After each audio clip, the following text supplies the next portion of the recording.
బాలా త్రిపుర సుందరిని వేడుకున్నా అన్నావు కదా, నా పేరేమని చెప్పాను? బాలా అని కదా. అంటే నన్ను వేడుకున్నట్టే కదా.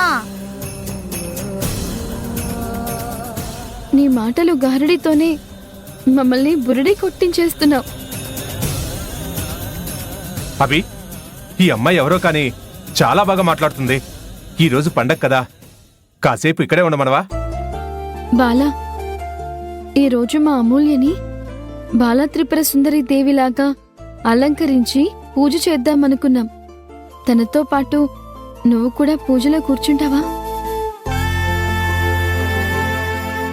నన్ను కూర్చోపెట్టి నాకే పూజ చేస్తాను అంటున్నావు, ఎందుకు వద్దంటాను? ఏమంటావ్? ఉంటావు కదా?